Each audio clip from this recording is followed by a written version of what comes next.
Hello दोस्तों, अगर आप लोग मेरे चैनल पर नए हैं और आप लोगों ने मेरे चैनल को अभी तक सब्सक्राइब नहीं किया है तो प्लीज इसी तरह की एनिमी देखने के लिए मेरे चैनल को सब्सक्राइब कर लें। और चलते हैं हम अपनी स्टोरी की तरफ। Let's go enemy time. और फिर माना को दिखाते हैं जो एक जगह पर खड़ी हुई होती है और वो एक लॉकर को ओपन करती है और जहाँ पे हमें एक खत दिखाया जाता है और वो खत उसकी मॉम ने लिखा होता है, पर माना वो खत उठाती नहीं है। और वहाँ पर अकेडमी के अंदर सभी लोगों को ये पता लगता है माना और अस्मित दोनों ही यहाँ से गायब हैं। पर सभी लोग परेशान नहीं होते तो युशिका ये जानकर हैरान होता है और कहता है तुम लोगों को कोई टेंशन नहीं है, माना यहाँ से गायब है तो युकारी कह रही होती है उसकी पास की लाइफ में कोई तो प्रॉब्लम है, इसी की वजह से ये सब है। और सुनहरे बालों वाली लड़की भी कहती है फिक्र करने की जरूरत नहीं है।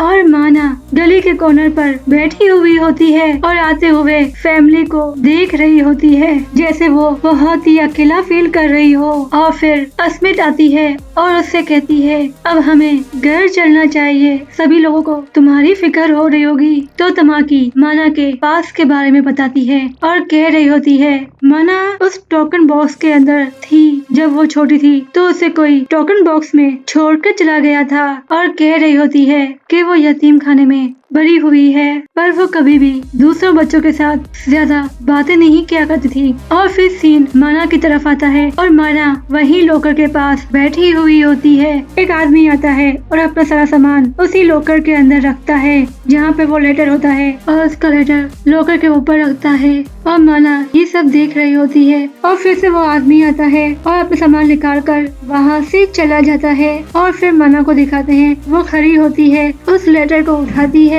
उसी लॉकर के अंदर वो खत रख देती है और वहाँ पर ये सारी बातें तमाकी युशाकी को बता रही होती है कि वो अपनी मॉम को ढूंढने के लिए वहाँ जाती है और अपना एड्रेस उस लॉकर के अंदर रखती है जिससे उसकी मॉम उसे आकर ढूंढ ले। और तमाकी ये भी कहती है जब माना यहाँ पर आई थी तो वो कुछ टाइम ऐसे ही क्या करती थी तो मैंने उसका पीछा किया तो तभी मुझे ये बात पता लगी कि वो अपनी मॉम का वहाँ पर वेट करती है और उसकी मॉम उसका एड्रेस देखे और उससे मिलने के लिए आ जाए, इसीलिए उसके चेहरे पर कभी भी स्माइल नहीं होती। और युशाकी अपने पापा को फोन करता है और कहता है मम्मा ने बनाई हो और बहुत ही अच्छी हो। और उसके पापा एक मैगजीन में रेसिपी देखते हैं तो उसके पापा वही रेसिपी युशाकी को बता देते हैं और फिर मन्ना के सामने वही डिश बनी हुई रेडी होती है। ये डिश युशाकी ने खास तुम्हारे लिए बनाई है। और तमाकी बाहर आकर कहती है तुमने ये डिश यहाँ से चोरी की है। और माना वहाँ से चली जाती है और युशाकी का जो प्लान होता है वो फेल हो जाता है कि वो माना को ये एहसास दिला सके कि हम सभी ही उसकी अब फैमिली हैं, पर वो ऐसा कर नहीं पाता और युशाकी को अपने फादर के ऊपर गुस्सा आ रहा होता है। और सुबह के वक्त दिखाते हैं माना जॉगिंग कर रही होती है और युशाकी भी उसके पीछे भाग रहा होता है और उसके पास आता है और उससे कहता है मैं तो बस तुम्हारा दोस्त बनना चाहता हूँ। तो माना से कहती है मैं बिल्कुल ठीक हूँ, तुम मेरी टेंशन नहीं लो। तो माना फिर से वॉक करने लगती है और कहती है कि वो उसे कैसे समझाए। तो वो माना को पुरानी बातों के बारे में बताता है तो वो अपने 2 साल पुरानी वाली बातें माना से शेयर करता है। मैं हांगकांग सिटी में ओवर ट्रांसफर किया था। तो माना रुक जाती है तो माना उसके पास जाती है और पूछती है कि तुमने ओवर ट्रांसफर किया है। तो वो उसे अपने पास के बारे में बता रहा होता है, जो हमने एक सीन स्टार्ट में देखा था वो उसके बारे में बता रहा होता है कि कैसे मैंने ओवर ट्रांसफर किया था कि मैं उस लड़की को बचा सकूं। ओवर ट्रांसफर से मैं बहुत ही ज्यादा पावरफुल हो गया था और मैंने उस मॉन्स्टर को भी मार डाला था, पर उसकी वजह से मैंने लॉजिक कार्ड खो दिया था। और आप जब ओवर ट्रांसफर करते हो तो आप अपनी फीलिंग और मेमोरी खो देते हो। और युशाकी आगे बोलने ही वाला होता है उसी वक्त और ऐलान हो रहा होता है एक नया प्रोडक्ट आया हुआ है और उसके लेवल है 6.5 और वैन के अंदर वो लोग निकल गए होते हैं और वो लोग एक दूसरे के अंदर कन्वर्ट हो गए होते हैं। तमाकी और सुनहरे बालों वाली लड़की दोनों नीचे से जाते हैं और माना और युशाकी ऊपर के रास्ते से जाते हैं। और तमाकी और सुनहरे बालों वाली लड़की को और स्नेक को पता लग जाता है कि ये लोग यहाँ पे आए हुए हैं। तो स्नेक जमीन से अपनी पावर को निकालता है जो जब वो मॉन्स्टर उन दोनों को पकड़ लेता है तो वेरोनिका की टीम कह रही होती है ये मॉन्स्टर बहुत ही ज्यादा पावरफुल है, धमाके और सुनहरे बालों वाली लड़की का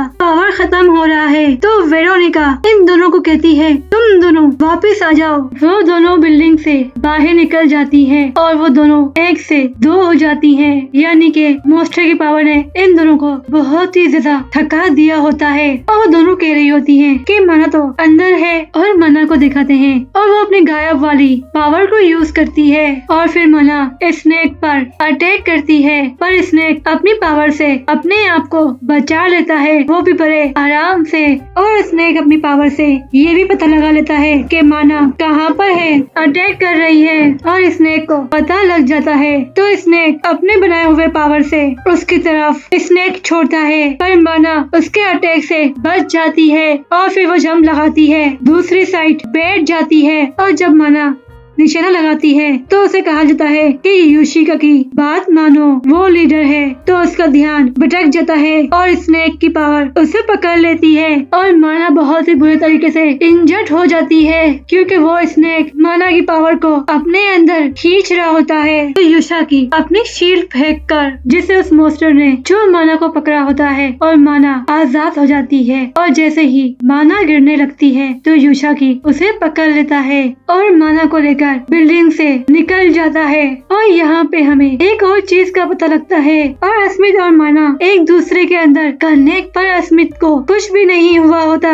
पर माना बहुत ही ज्यादा जख्मी हो गई होती है। तो इसका मतलब साफ है कि जब भी मॉन्स्टर किसी इंसान पर अटैक करते हैं तो वो उसके अंदर की एनर्जी को अपनी तरफ खींच लेते हैं। और यहीं पे हमारी स्टोरी फिनिश होती है। तो नेक्स्ट पार्ट में मिलेंगे, जब तक के लिए बाय बाय।